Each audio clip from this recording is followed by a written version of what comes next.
in the UK, we have had many new attractions open in 2023, from reimagined rides to more reimagined rides to even a brand new roller coaster. Wow, something different for once. This year, literally all the major UK theme parks got something new, that including Alton Towers, Thorpe Park, Chessington World of Adventures, and even Blackpool Pleasure Beach. You know a year's crazy when you're getting something new there. But jokes aside, a lot of these additions have been very well received by both the public and the enthusiast community. But which of these new rides is the best? That is right, today I'm going to rank the top 5 best rides that opened in 2023. This list was genuinely really tough to rank, so if it's not up to your opinion standards, then I apologise. But an opinion is an opinion. I will stick to mine until I die. And of course, if you do go on to enjoy this video and you want to see more just like this, then please be sure to subscribe to the channel. It'd be greatly appreciated. So the top 5 new rides that opened this year. Of course, there are more than 5 rides that did open, so if your favourite's not on this list,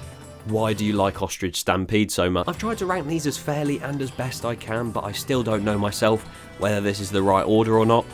So it might change in a few seconds. Catch me halfway through the video switching the top 5 around. So in that case, let's do some honourable mentions. One of which is Twistertron at Alton Towers, because as much as it wasn't the greatest ride on earth, it was one of the rides in the world. No! Amber Strike and Ostrich Stampede at Chessington are 2 others that could make that list. Although they are just kiddie rides. They may be fun rides, but they're basically the smallest flat rides you could ask for. Hence why it doesn't make the top 5. And surprisingly, the new coaster at Dreamland Margate, Rock and Roller, not the one at Disney World. It could rival it though. Although, can we actually count it as brand new, because it was pretty much just relocated from the Isle of Wight, so it's old.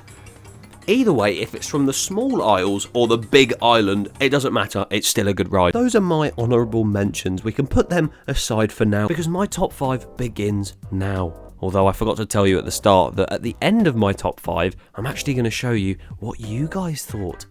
So make sure you watch till the end. And number 5, we have a ride which, after its complete overhaul, I wouldn't really consider a ride anymore.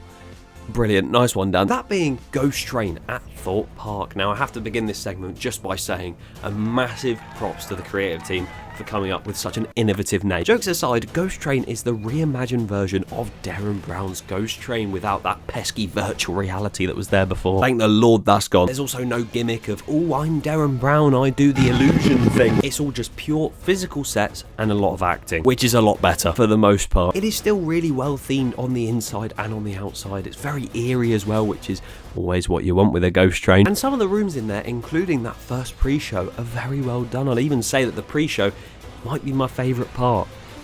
That does say quite a lot, doesn't it? The main train room that you walk into, despite the fact when Derren packed his bags, he also packed the floating illusion into it. That new look in there is still really well done. The only thing I don't understand is the storyline of this entire attraction. You go from a derelict looking train station to another one. Well, that makes sense because you take the train. You get off and go through some sort of crypt, and there's some demon that awakens, and then the demon gets on your train on the way back. I don't know. That by no means does take anything from the acting quality, because the actors, for what they've got to work with, are doing such an insane job. Although I do find it really funny when at the end there's supposed to be a massive scare and it's just a staff member running out going Other than that, it's pretty decent, I'd say. And number 4, we have a new returning attraction. So is it technically new, or I don't know. This should be a series at this point. Nemesis Subterra at Alton Towers. Now, technically, even if it isn't new, it's new to me, because I never did it before. Stuff that up. Whilst the beast of a roller coaster, Nemesis, is closed next door, the Phalanx Research Facility, otherwise known as the Egg Viewing Museum, has reopened its doors to guests, and I absolutely love this experience. It's not necessarily a thing I do every time I go to the park, but whenever I do go on it, I enjoy it thoroughly. It's basically a seemingly harmless ride from the outside. You go into this building and it's all military operation style. You go in and you drop like 30 feet beneath the ground. Spoiler alert, by the way. The pre-show acts as a really nice build-up. You've got the lift section to the actual drop sequence, which is kind of just a lift, but, you know, it's still good. You sort of go into the cave, sit round this egg, and view it. Just like this. Wow, does it? Oh my god, it's hacked. Drop beneath the ground, there's loads of water effects, leg slappers, I don't know why they're there. Sound effects, flashing lights, you then have to run out to the next lift, and just the whole experience is so frantic and chaotic. I love it. Even on the lift back, you're just thinking, oh, this is going to be a nice ride up. Sitting around the Nemesis egg is genuinely one of the most unique attractions probably anywhere worldwide, because if you don't have a clue what it is going in, you're gonna absolutely shit yourself. I really wish I went in blind. It would have absolutely scared the life out of me. Love it or hate it, it's back, and it's brought another dark, flat ride to the park. We can't complain, really. A ride a lot of people have complained about, however, is the next ride on this list. Number 3 is Valhalla at Blackpool Pleasure Beach, and they complained because it took them so damn long to open it. This is another ride that's pretty much just a refurbishment, for God's sake. But from its previous self, it has changed a lot. It is a completely different experience now it's been redone. It's had a new station aesthetic, new facade features with the statues and the planting, and that's not just it, I promise, because the inside of it is a whole lot more working. There was a whole catalogue of issues in that ride prior to this refurbishment. The main thing was to fix that, but they have also added a whole lot more as well. Marvellous. Thank you, Blackpool. And I would genuinely rank this ride number 1 because of how insane some of the effects inside are. But because it's an indoor water ride, you don't get like a light sprinkle. You don't get a log flume style wet. You get more than tidal wave wet on that thing. But being able to ride it and actually appreciate the effects inside of it multiple times in a day is rather difficult if I don't want to get hypothermia. Rewriting it or not, the fire, water, smoke effects, all the physical sort of animatronics in there, oh, it's so good. I've talked about it before, but there's this one effect called the Ring of Fire, and I was told so much about this, and I went on it, I was so scared. Although I was more scared at the fact I was lied to, because it's not actually a ring of fire, it's a rectangle. It could easily be number 1. Why is it so soakingly drenching? That is why I have placed number 2 at number 2. That being the brand new roller coaster at Chessington World of Adventures, Mandrill Mayhem. Now this may be a huge shock to people, of course. Valhalla being under Mandrill Mayhem, calm down Blackpool fans, I'm sorry. The re-rideability of Mandrill Mayhem is so much better than Valhalla, because each time I go on Mandrill I can get off and not have just had a bath. And also it is a roller coaster. I do prefer them over water rides. Personal preference, okay? And either way, it's a B&M wing coaster that has 4 launches, multiple spikes, and really good theming.